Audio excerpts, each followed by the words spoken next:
Selamat sore pemirsa, kami hadir kembali menjumpai Anda dalam program Sumatera Utara hari ini edisi Selasa 11 November 2025. Sejumlah informasi menarik telah berhasil kami rangkum untuk Anda. Bersama saya Muhammad Azril Nasution, berikut kita simak 3 cuplikan utama kami sore hari ini. Penyelundupan 25 kg sabu modus sampan nelayan diamankan polisi. Ribuan masyarakat minta PT Toba Pulp Lestari agar ditutup. Nilai positif program makan bergizi gratis bagi pelajar di Gunung Sitolinias.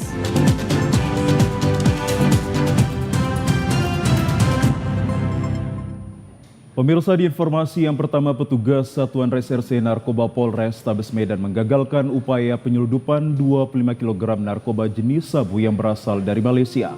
Pelaku yang ditangkap di perairan Asahan, Sumatera Utara ini menyamar sebagai nelayan menggunakan sampan untuk membawa narkoba ke daratan. Inilah video rekaman yang diambil polisi sesaat setelah menangkap HP yang merupakan kurir pembawa 25 kg sabu asal Malaysia. HP ditangkap di perairan Asahan saat berlayar dari Malaysia menuju Indonesia menggunakan sampan nelayan. Pelaku berpura-pura sebagai nelayan dan menyimpan 25 kg sabu ke dalam 2 karung goni di area tempat penyimpanan ikan sampan yang dikemudikannya. Kepada polisi, pelaku mengaku menjemput narkoba dari seorang untuk kemudian diperintahkan menyerahkan narkoba kepada seorang lainnya di Kota Medan. Kapolres Tabes Medan Kombes Pol Jean Calvin Simajuntak menyebutkan terdapat beberapa nama yang kini masuk dalam DPO polisi yang memiliki peran sebagai pengendali pelaku. Satu DPO berperan yang memerintahkan pelaku untuk menjemput narkoba di Malaysia, sedangkan satu DPO lagi yang berperan mengarahkan pelaku untuk menyerahkan narkoba saat setelah tiba di daratan. 25 kg sabu yang dilakukan dan ditangkap secara bersama di perairan ataupun sungai Asahan. Namun demikian, untuk pengendali dari luar masuk ke dalam, ini merupakan jaringan internasional yang sumber barangnya ada dari Malaysia sehingga dibawa sampai ke Indonesia. Para DPO, kamu bisa berlari tetapi kamu tidak akan bisa bersembunyi. Sementara itu, kuat dugaan pelaku bukan kali pertama membawa narkoba dari Malaysia ke Indonesia. Melihat modus operandi yang digunakannya, polisi kini sudah tengah mendalami keterangan pelaku yang kini ditahan di Polres Tabes Medan. Pemirsa, tim penyidik pidana khusus Kejaksaan Tinggi Sumatera Utara menetapkan dan melakukan penahanan terhadap satu orang tersangka berinisial LPL selaku analis kredit pada Bank Sumut Kantor Cabang Pembantu Krakatau Medan pada Senin sore. Terkait dugaan tindak pidana korupsi dalam proses pencairan kredit modal usaha atas nama debitur CVHA Group pada PT Bank Sumut tahun 2012, penahanan terhadap tersangka LPL dilakukan setelah tim penyidik pidana khusus Kejaksaan Tinggi Sumatera Utara melakukan serangkaian pemeriksaan secara intensif kepada pihak terkait dan menemukan 2 bukti yang cukup. Pelaksana Harian Kepala Seksi Penerangan Hukum Kejaksaan Tinggi Sumatera Utara Indra Ahmadi Hasibuan menjelaskan, dari fakta penyidikan diketahui bahwa tersangka LPL pada tahun 2012 diduga telah melakukan perbuatan melawan hukum dengan sengaja melakukan markup atau penggelembungan nilai agunan pemohonan kredit, pemalsuan data dan penyimpangan terhadap prosedur pemberian fasilitas kredit rekening koran.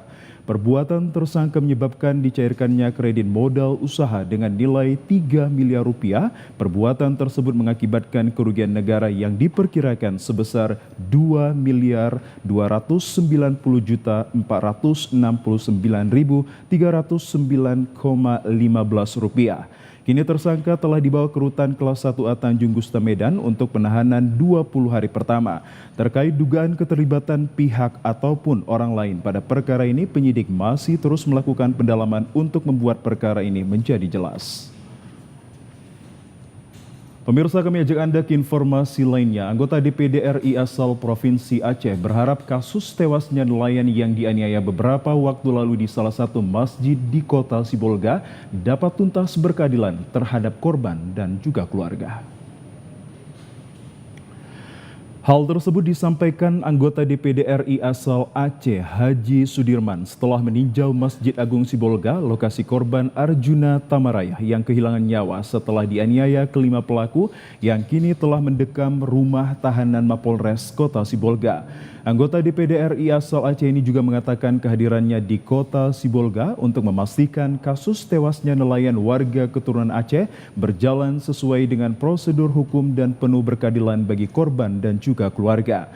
Untuk itu pihaknya bersama keluarga korban telah menyiapkan pendampingan hukum saat kasus ini sampai di peradilan sehingga kedepannya hak-hak keadilan bisa didapati korban dan keluarga. Selain itu juga ia memastikan akan mengawasi langsung jalannya kasus ini hingga tuntas sehingga tidak ada pihak yang dirugikan terutama bagi korban dan keluarga. Selain mendatangi lokasi kejadian, anggota DPD asal Provinsi Aceh ini juga berkesempatan bertemu langsung dengan para pelaku setelah mengadakan pertemuan dengan Kapolres Sibolga AKBP Edi Inganta beserta jajarannya di Mapolres Sibolga.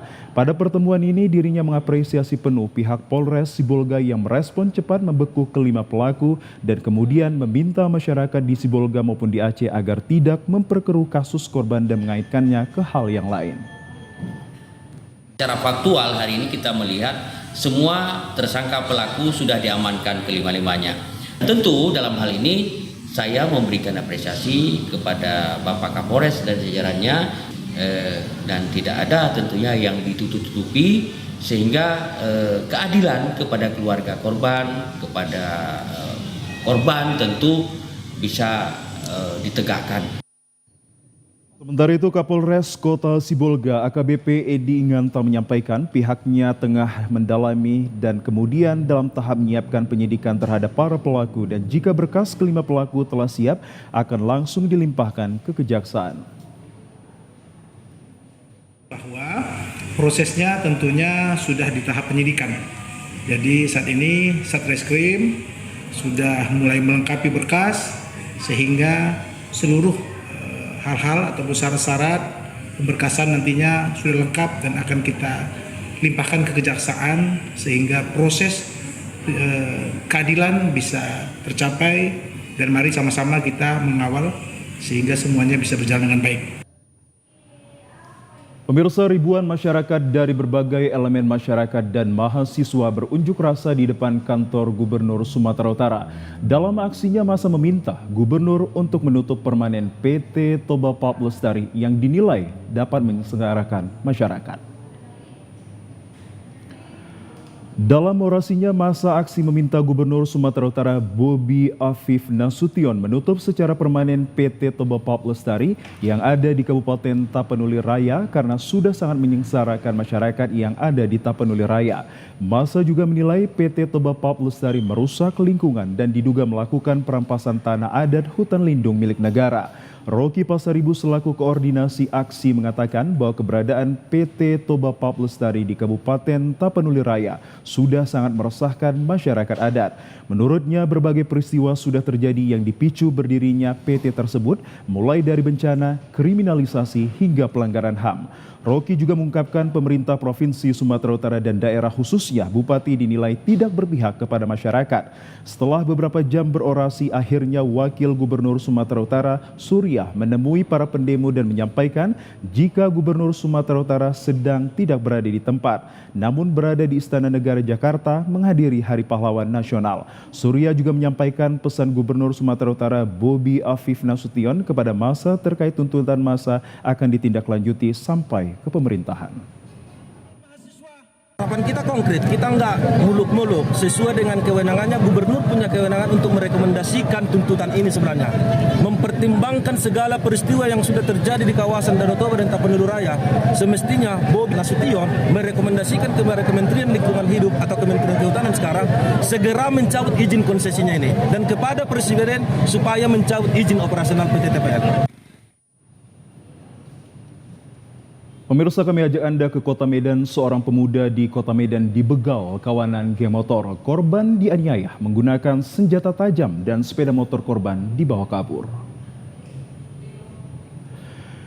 Inilah rekaman CCTV yang memperlihatkan aksi kawanan geng motor yang berjumlah 12 orang membegal seorang pemuda bernama Hanafi, 22 tahun, di kawasan Jalan Kapten Rahmat Budin, Gang Jagung, Kelurahan Terjun, Kecamatan Medan Marelan, Kota Medan. Para pelaku tak hanya membawa kabur sepeda motor korban, namun juga melukai kepala korban menggunakan senjata tajam hingga korban harus mendapatkan perawatan. Hanafi menjelaskan awalnya ia hendak pergi kerja pada pukul 11 malam, mengira sekelompok pemuda dengan 4 sepeda motor di depannya hanyalah remaja yang baru pulang main futsal. Korban mencoba mendahului lalu dibuntuti para pelaku hingga berada di depan sebuah warung bakso. Pelaku dipepet dan kunci motor korban dicabut hingga terjadi aksi pembegalan. Aja orang itu. Gak lama sampai Indomaret sini, mereka langsung mepet ngambil kunci saya. Karena komplotan orang itu megang parah, mukuli saya. Terus bang, kejadian itu yang luka di abang apa aja bang? Di kepala aja bang. Itu diapain sama mereka? Banyak parah. Harapan saya bisa ketemu lagi bang. Kini korban melaporkan aksi pembegalan tersebut ke Polsek Medan Labuhan dan berharap petugas kepolisian dapat membekuk para pelaku agar sepeda motor yang dicuri dapat kembali.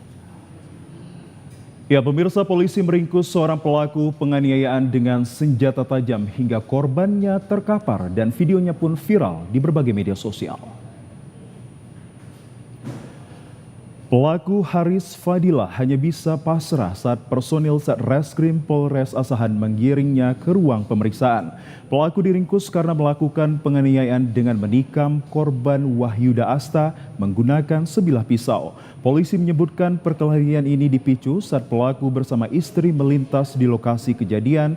Pelaku dianiaya sekelompok pemuda dan pelaku melakukan perlawanan dengan menikam salah seorang dari sekelompok pemuda tersebut. Barang bukti sebilah pisau juga turut diamankan pihak kepolisian. Saat ini kasusnya masih dalam penanganan Polres Asahan, sementara pelaku terancam hukuman maksimal 5 tahun penjara. Dilakukan cek TKP, ternyata betul ada satu orang korban yang dilihat sudah kondisi terjatuh, bersimbah darah, dan informasinya sepertinya kena tikam. Nah, kemudian pelaku yang juga sudah diamankan oleh anggota kita itu datangi oleh sekelompok orang, dianiaya, dipukul, sehingga kemudian dia melakukan penikaman terhadap korban tersebut. Saat ini terhadap pelaku sudah kita tahan, berikut dengan barang bukti yang sudah kita amankan, saksi-saksi juga sudah kita periksa. Namun untuk korban, posisi kemarin masih berada di rumah sakit. Namun informasi dari keluarganya sepertinya hari ini sudah kembali pulang ke rumahnya. Sementara itu, sebelumnya seorang pria terkapar di pinggir jalan Imam Bonjol, Kisaran Asahan akibat menderita luka tikaman senjata tajam dan videonya pun viral di berbagai media sosial. Pemirsa, informasi terkait peringatan Hari Pahlawan di Kabupaten Labuhan Batu Utara akan kami hadirkan sesaat lagi. Tetap bersama kami.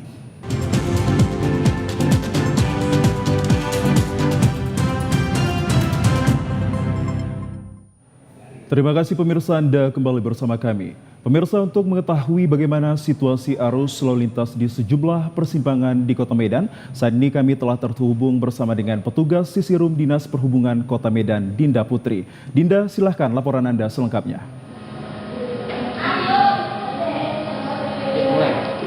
Terima kasih rekan Azrul dari TVRI Sumatera Utara. Saya Estu dari Sisirum ITS Dinas Perhubungan Kota Medan akan melaporkan berita terkait kondisi arus lalu lintas yang sering menjadi masalah utama bagi para pengguna jalan di kota besar di Indonesia. Tidak terkecuali di Kota Medan saat ini. Untuk melihat langsung kondisi terkini, saya akan melaporkan situasi arus lalu lintas yang terjadi di beberapa titik persimpangan Kota Medan yang terpantau oleh CCTV kami. Pertama akan melaporkan situasi arus lalu lintas di Simpang Aksara. Terpantau saat ini arus lalu lintas di Jalan HM Yamin mulai memadat dan akan diprediksi semakin memadat dikarenakan aktivitas jam pulang kerja yang berada di jalan tersebut. Untuk mengantisipasi antrian yang semakin panjang, personil Dinas Perhubungan tetap melakukan pengaturan arus lalu lintas guna untuk memperlancar arus lalu lintas di jalan tersebut. Selain itu, kita juga melaporkan situasi arus lalu lintas di Jalan Gatot Subroto, Pinang Baris. Terpantau saat ini arus lalu lintas yang datang dari arah dan Gatot Subroto mengalami kepadatan dikarenakan bersamaan dengan aktivitas naik keluar masuknya kendaraan dari Pasar Kampung Lalang. Selanjutnya kita melihat situasi arus lalu lintas di Jalan Setiabudi Industri.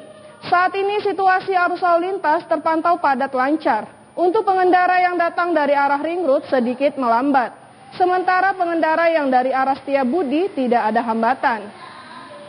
Kemudian kita menuju ke lokasi persimpangan Jalan SM Raja Pelangi.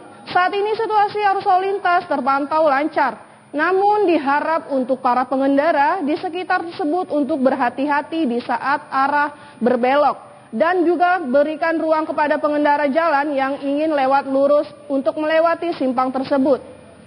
Kami tetap menghimbau kepada seluruh pengguna jalan untuk selalu berhati-hati dalam berkendara. Utamakan keselamatan daripada kecepatan, tetap patuhi peraturan yang ada. Serta marka jalan yang ada, lengkapi surat-surat kendaraan Anda. Demikian kami laporkan situasi arus lalu lintas langsung dari Sisirum ITS Kota Medan. Estu Rahmawati melaporkan langsung terkait arus lalu lintas yang ada di Kota Medan. Terima kasih dan selamat bertugas kembali. Pemirsa, kami ajak Anda ke informasi selanjutnya. Upacara memperingati Hari Pahlawan tahun 2025 di halaman kantor Camat Kualu Ledong diwarnai tradisi menabur bunga ke laut sebagai bentuk menghormati dan menghargai jasa para pahlawan atas perjuangan dan kemudian mengorbankan jiwa raga mereka untuk meraih kemerdekaan Indonesia.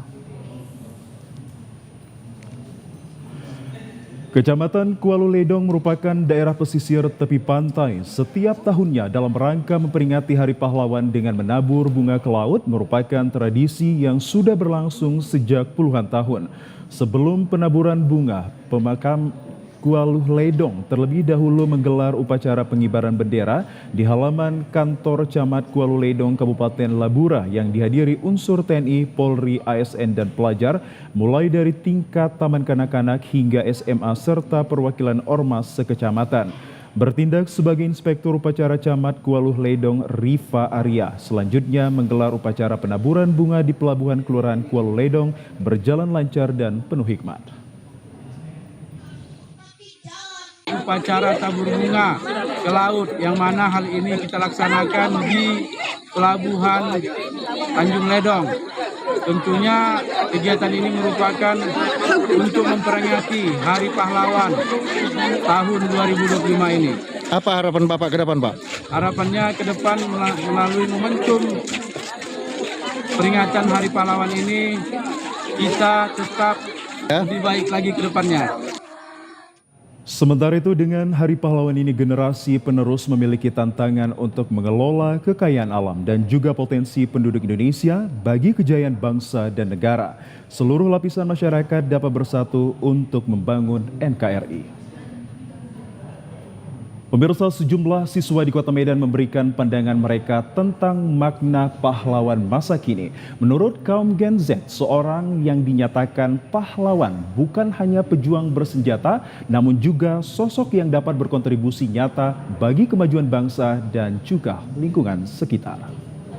Menurut saya makna Hari Pahlawan itu dia untuk mengingat jasa-jasa para pahlawan kita yang telah gugur di medan perjuangan. Menurut saya, pahlawan yang menjadi pahlawan di masa kini itu orang-orang yang masih berjuang dengan kebaikan dan mereka yang tetap semangat gitu.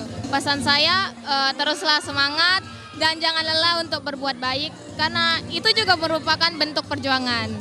Menurut saya makna Hari Pahlawan adalah untuk mengenang jasa-jasa para pahlawan kita dan menghormati mereka yang telah berjuang demi kita. Menurut saya pahlawan masa kini ada orang tua dan juga guru-guru. Pesannya mungkin kira-kira terima kasih untuk pahlawan masa kini seperti orang tua dan guru-guru atas kontribusinya kepada negara kita. Kita makna untuk Hari Pahlawan ialah agar kita bisa mengenang jasa-jasa para pahlawan yang telah gugur di medan perang. Menurut saya ialah guru dan dokter. Karena kalau guru itu membimbing kita agar generasi kita makin maju, sedangkan dokter membantu atau menolong yang sedang sakit. Sehat-sehat terus dan selalu berjuang untuk generasi maju. Terima kasih. Ya, pemirsa, dalam rangka memperingati Hari Pahlawan Nasional yang jatuh setiap tanggal 10 November. Berbagai kalangan turut mengenang momen bersejarah ini, tak terkecuali para mahasiswa yang memiliki pandangan tersendiri tentang pahlawan di era modern. Bagi mahasiswa, Hari Pahlawan bukan sekedar mengenang jasa para pejuang yang telah gugur demi kemerdekaan bangsa. Lebih dari itu, momentum ini menjadi ajakan untuk meladani semangat perjuangan, nasionalisme, dan kepedulian terhadap sesama. Di tengah perkembangan zaman yang serba digital, semangat kepahlawanan dapat diwujudkan dalam berbagai bentuk. Mulai dari inovasi, kegiatan sosial, hingga menjaga integritas. Karena setiap langkah kecil yang membawa perubahan positif adalah wujud nyata dari kepahlawanan masa kini. Berikut berbagai tanggapan dari sejumlah mahasiswa dan akademisi. Hari Pahlawan sebagai seorang mahasiswa, ya aku lah sebagai seorang mahasiswa, itu mengingat itu seperti reminding ya buat kita semua kalau pahlawan itu udah berkorban sampai saat ini, bahkan kita menjadi mahasiswa sampai sekarang pun atas pengorbanan dari pahlawan-pahlawan kita sebelumnya. Kalau dulu pahlawan itu kan berkorbannya lewat senjata ya, lewat fisik. Nah kalau kita sebagai seorang mahasiswa mungkin bisa berkorbannya lewat pemikiran kita, lewat ide kita gitu, lewat pengorbanan terhadap masyarakat juga, ikut berkontribusi di kegiatan-kegiatan masyarakat gitu sih. Oke, mahasiswa bisa disebut sebagai pahlawan masa kini karena masukan sebagai agent of change, agen perubahan. Kemudian dengan syarat bisa memberikan legasi yang baik bagi penerusnya dan juga bagi alma mater. Sehingga nilai-nilai kepahlawan itu bisa ditanamkan dalam kehidupan seorang akademisi. Mengingat pengorbanan yang luar biasa, karena kita semua kan berasal dari rumah kita masing-masing, berasal dari orang tua. Kemudian yang kedua, ya rendah hati tetap low profile, kan begitu kan, sehingga walaupun low profile punya cita-cita yang tinggi. Nah, sehingga nilai kepahlawan itu bisa dijalankan dalam kehidupan sehari-hari sebagai seorang akademisi dan juga agent of change tadi. Pemirsa, dalam rangka memperingati Hari Pahlawan Nasional, sejumlah siswa SMP Pahlawan Medan melakukan ziarah ke Taman Makam Pahlawan sebagai bentuk penghormatan kepada para pejuang.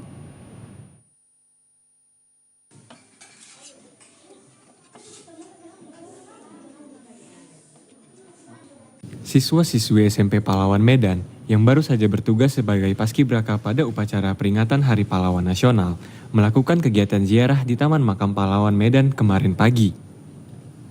Kegiatan ini turut didampingi oleh para guru SMP Pahlawan Medan. Kegiatan ziarah ke Taman Makam Pahlawan Medan ini, siswa-siswi menabur bunga di makam mantan Wali Kota Medan almarhum Saleh Arifin Harahap. Periode tahun 1974 sampai 1980. Salah satu anggota paskibraka SMP Pahlawan, Fauzi, mengatakan, sangat bangga diberi kesempatan menjadi paskibraka dan berkunjung ke makam pahlawan. Saya sangat bangga menjadi paskibra karena di Hari Pahlawan ini saya diberi kesempatan kepada Bapak Ibu guru sekalian, saya berterima kasih.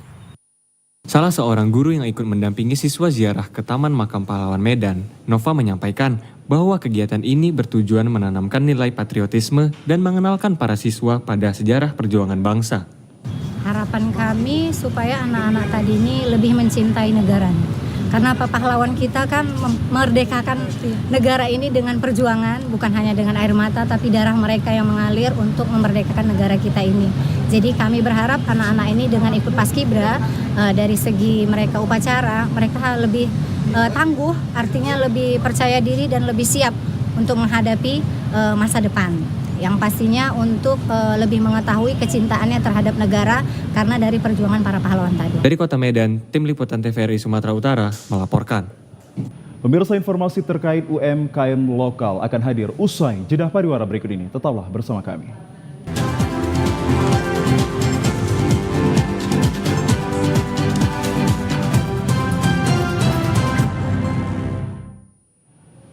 Pemirsa, Pos Indonesia terus menunjukkan komitmen dalam mendukung pertumbuhan ekonomi lokal melalui pembukaan kantor cabang layanan Pos Universal atau KCP LPU di berbagai daerah.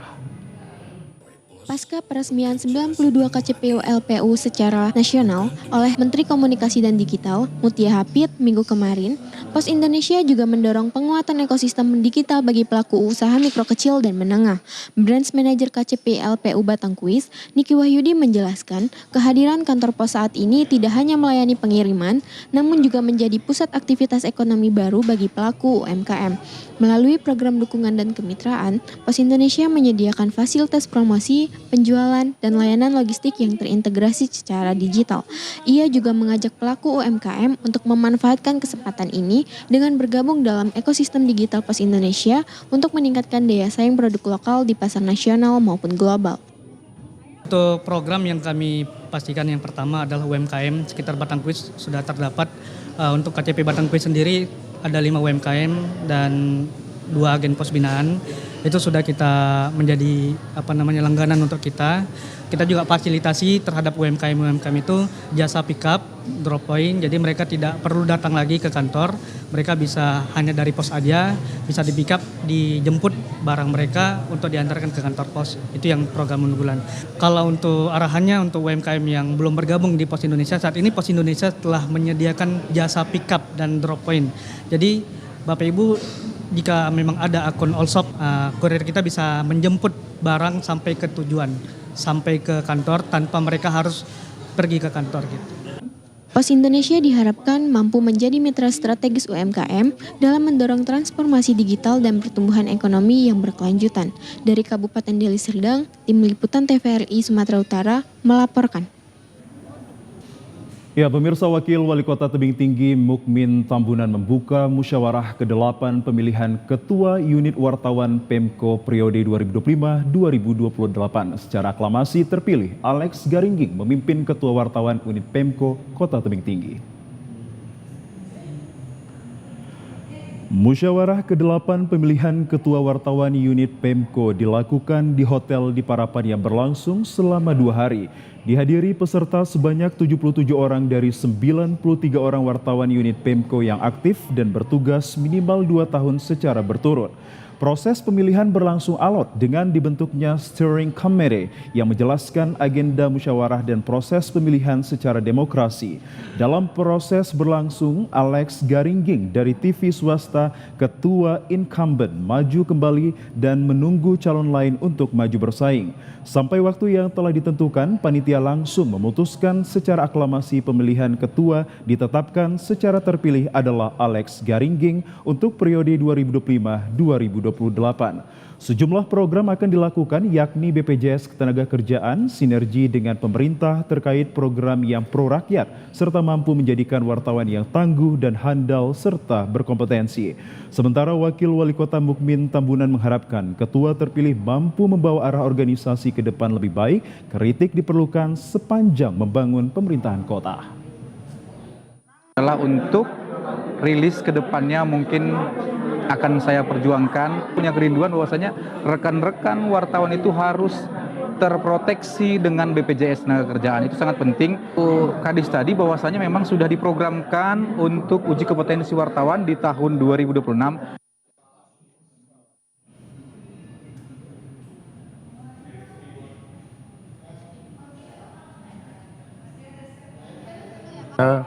Musyawarah ke-8 ini mudah-mudahan bisa menghasilkan ketua unit Pemko yang baru, kemudian bisa bersinergi dengan pemerintah kota ke depannya.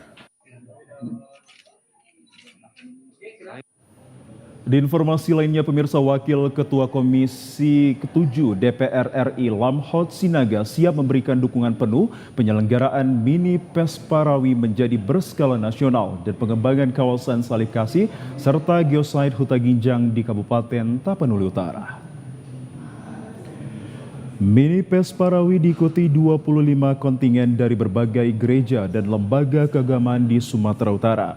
Wakil Ketua Komisi 7 DPR RI Lamhot Sinaga mengatakan pagelaran Pesparawi ini bukan hanya sebagai ajang kompetisi, namun dapat memberikan inspirasi bagi generasi muda. Lamhot Sinaga menjelaskan alasan dibalik penyelenggaraan kegiatan tersebut karena hampir 10 tahun Salib Kasih mengalami masa vakum dan perlu dihidupkan kembali sebagai pusat kegiatan spiritual dan budaya masyarakat Batak. Selain itu, sebagai tempat titik awal peradaban dan kekristenan di tanah Batak sejak hadirnya misionaris Nomensen pada tahun 93 lalu dan menjadi sebuah pusat wisata rohani nasional yang mempersatukan iman dan budaya di tanah Batak.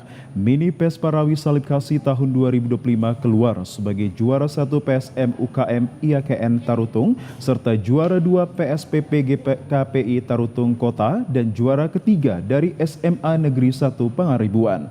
Lomba Mini PES Parawi 2025 turut dihadiri Kepala LPP TVRI Stasiun Sumatera Utara Budi Kurniawan dan RRI Badan Pelaksana Otorita Danau Toba sekaligus mendapat kehormatan memberikan piala dan hadiah kepada para pemenang lomba. Wakil Ketua Komisi 7 DPR RI Lamhot Sinaga mengatakan dengan dukungan semua pihak, pada tahun depan event PES Parawi Salib Kasih akan diperjuangkan dapat kembali terlaksana dan menjadi PES Parawi Salib Kasih berskala nasional. Khusus Salib Kasih ini akan kita dorong menjadi kalender event daripada Kementerian Pariwisata. Nah, jika kemudian nanti APBD Taput juga menyambut itu secara positif, ya, maka kemudian saya kira nggak ada salahnya kalau ini dilakukan secara reguler dan berkala dilakukan. Artinya tahun depan bisa ada lagi, Pak? Oh iya, bisa 1 tahun, bisa per 2 tahun gitu ya, karena melaksanakan sebuah event sebesar seperti ini, apalagi sampai skalanya nasional, itu kan membutuhkan resource yang effort yang sangat besar, ya, baik dari sisi pembiayaan, tenaga dan pemikiran. Sementara itu, mini Pesta Paduan Suara Gerejawi ditutup oleh Wakil Ketua Komisi 7 DPR RI Lamhot Sinaga dan Vincentius Jemadu mewakili Kementerian Pariwisata dan Ekonomi Kreatif. Di Kabupaten Langkat, pemirsa, jalan di Desa Sesiur, Kecamatan Pangkalan Susu, Kabupaten Langkat yang sudah puluhan tahun rusak tak kunjung selesai diperbaiki membuat aktivitas masyarakat terganggu. Sebelumnya, jalan di desa ini sempat dilakukan perbaikan oleh pihak desa dengan cara penimbunan yang menggunakan abdes tahun anggaran 2019 sebesar 50 juta rupiah. Namun nyatanya hingga tahun 2025 penimbunan jalan tersebut tidak selesai dikerjakan dan malah semakin rusak akibatnya adanya proyek pengeboran sumur irigasi areal persawahan. Warga menilai pihak pemerintahan desa tidak serius dalam melakukan perbaikan jalan karena pekerjaan yang sudah dilakukan baru selesai sepertiga dari pagu anggaran yang terpampang di pelang proyek. Jalan ini merupakan akses utama bagi warga untuk membawa hasil panen padi yang merupakan lumbung pangan bagi Kabupaten Langkat. Namun sayangnya kondisi jalan sangatlah rusak parah. Salah seorang warga, Zuaifah, mengatakan bahwa kondisi jalan rusak ini sudah puluhan tahun dirasakan masyarakat desa meski sudah dilakukan penimbunan namun pekerjaan tak juga selesai. Alasan dari pihak desa katanya nunggu selesai hujan katanya. Tapi proyek itu dari bulan 9 sampai sekarang belum diselesaikan. Iya, pekerjaan itu. Selama 5 hari dikerjakan, step itu stop. Sebelumnya bagus sih kondisi jalannya itu, sertu juga, cuman ditimbun karena mungkin ada proyek penguburan ini. Warga desa berharap agar pemerintahan Kabupaten Langkat segera mengambil tindakan terkait pekerjaan penimbunan jalan yang dilakukan pihak desa. Di informasi lainnya, pemirsa, proyek lanjutan penataan Taman Kota Penyambungan dalam program pengelolaan keanekaragaman hayati pada Dinas Lingkungan Hidup Madiling Natal tahun 2025 terkesan mubazir. Di saat pemerintah daerah sedang dihadapkan dengan efisiensi anggaran tahun 2025, proyek Dinas Lingkungan Hidup Kabupaten Mandailing Natal yang dianggap kurang bermanfaat bagi masyarakat secara umum terkesan menghambur-hamburkan uang negara hingga ratusan juta rupiah. Proyek lanjutan penataan Taman Penyambungan yang bersumber dari dana DAU anggaran pendapatan belanja daerah senilai 554 juta rupiah sebelumnya masih layak dan kokoh, di mana bangunan Taman Kota Penyambungan seperti pagar masih terlihat kokoh, bahkan bangunan pagar tersebut masih baru dibangun. Sedangkan air mancur yang ada di Taman Kota Penyambungan ini dihancurkan dan diganti menjadi bangunan panggung acara tertentu. Bangunan air mancur ini merupakan ikon Kota Penyambungan yang sudah menjadi sejarah Kabupaten Mandailing Natal setelah mekar dari Tapsel. Ini tidak pantas untuk dibangun kembali karena anggarannya lebih bagus kalau anggarannya ini daripada proyek yang lain dibikin. Itulah yang nggak pantas dibangun karena ini walaupun kita katakan ini untuk penghijauan, dari dulu tahun belum merdeka Mandailing Natal masih Tapanuli Selatan ini sudah hijau. Warga Penyambungan menilai proyek pembangunan lanjutan penataan Taman Penyambungan seharusnya bisa dialihkan ke proyek lainnya yang sangat erat kaitannya dengan pelayanan publik. Pemirsa, salib kasih bukan hanya sekedar bangunan fisik, tapi juga simbol historis dan budaya yang sangat penting bagi masyarakat Batak sebagai salah satu destinasi wisata religi di Tapanuli Utara diharapkan agar dapat melakukan pembenahan untuk menarik minat wisatawan. Salib kasih setinggi 31 meter adalah sebuah tempat wisata rohani yang dibuat untuk mengenang jasa misionaris agama Kristen yang berasal dari Jerman, Ingwer Ludwig Nommensen, yang memulai misinya di Tanah Batak. Salib kasih yang berada di Kecamatan Siatas Barita, Kabupaten Tapanuli Utara yang berjarak sekitar 2 km dari pusat kota Tarutung kawasan menjadi salah satu destinasi wisata rohani Kristen di Sumatera Utara dan ikon Kabupaten Taput.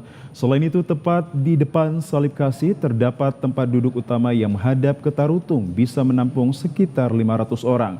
Selain itu, terdapat sebuah mimbar kecil yang digunakan oleh pendeta untuk berkhotbah saat ibadah. Sejak dibangun pada 30 Oktober 93 hingga saat ini, berbagai renovasi di sekitaran areal salib kasih kerap dilakukan secara bertahap. Sementara itu, menurut salah seorang pengunjung, Stefani, tempat ini cukup menarik untuk dikunjungi. Selain itu, diharapkan kawasan ini agar terus dibenahi sehingga dapat menarik minat wisatawan dari luar daerah untuk mengunjunginya. Menurut saya pemandangannya bagus, keadaan sekitar juga bersih, kemudian masih asri semuanya. Terus yang mau saya tambahi tentang bunganya kalau bisa ditambahin agar lebih asri lagi lingkungannya. Menurut saya catnya, karena catnya yang saya lihat keadaannya udah mulai pudar. Kalau bisa ke depannya dicat lagi agar lebih bagus. Dan pemirsa, berikut kami sampaikan informasi perakiraan cuaca di sejumlah daerah di Sumatera Utara dari Badan Meteorologi, Klimatologi, dan Geofisika Wilayah 1 Medan yang berlaku esok Rabu 12 November 2025.